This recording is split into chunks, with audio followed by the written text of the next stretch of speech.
That's my child screaming outside, so. Thanks, yeah. It was really hard to give her life, so thanks for that. So I usually don't get to talk about myself at all before this because I'm usually timed, so this is pretty cool. I was told I had 10 minutes and my poem's like 3, so I'm just gonna talk myself for a little bit. I write poetry. I started writing poetry in my sophomore year of high school. It was kind of like my way of dealing with things because I've had a lot of things to deal with in my life.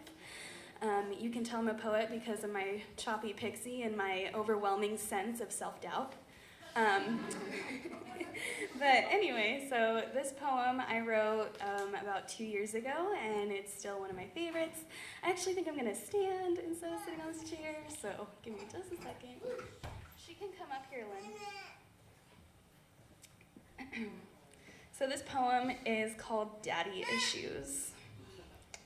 2 guesses what it's about. Okay. Mom, that's me. Okay. Dear Mommy, it's me, your little girl. What is it you used to call me? Your mini-me? Dang, you were right. Standing next to each other, we could be twins. But when I stare long enough in the mirror, it's not your reflection looking back at me. There's something different, something off. My eyes are bigger, rounder, a deeper shade of blue. They have this sparkle that's absent in yours. They're Daddy's eyes, aren't they? So, see, the first gift my father ever gave me was life. The second was a lifetime of questions. Where is he now? Does he have other kids? What makes them better than me? Why didn't he ever call? Why did you ever pick him? You should have known. You should have known he would do this. You should have known he would leave us because he was only 16 when you heard him say that he loved you. You should have known that was a lie when the day after you attempted suicide, he told you he couldn't be with somebody like you, or the time he left you for a girl who didn't even live in the same town because he was only 16 when you let him slide up into your pants and take the last of your innocence because you were a stupid teenage girl with stupid teenage feelings. And what does that make me? A mixed drink of your love and his selfishness. And now that I'm 16, I found somebody else to call Daddy. He's in my pre-calculus class. Because I didn't grow up seeing how a man should treat a woman. I missed out on the hugs and kisses and good morning beautifuls. The heat of love's fire leads to char, and I was raised in the rubble.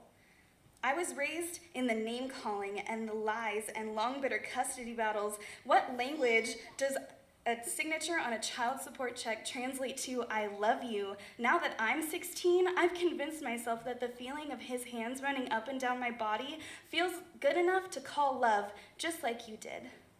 And I know that you've dreaded this day since before I was even thought of. You used to tell yourself you would never leave me without a father, but you did. And now I'm forced to write you this letter instead of him because just like your love, so eloquently packaged, he'll send it back unopened.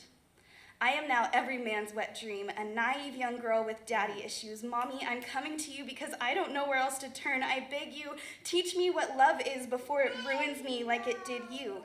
Signed, your unborn daughter. You see, this poem's not about me. It's about her. The end.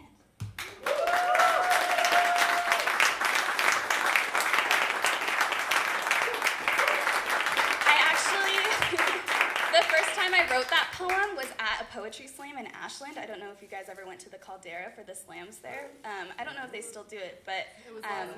Yeah, I used to do that all the time, and the first night I ever read this poem, my dad actually came, and I was reading it, and while I was reading it, everybody knew that my dad was there, because in the beginning I was like, hey, my parents are here, that's cool, and the guy sitting next to him was like, is she talking about you? It was just really funny, because it wasn't about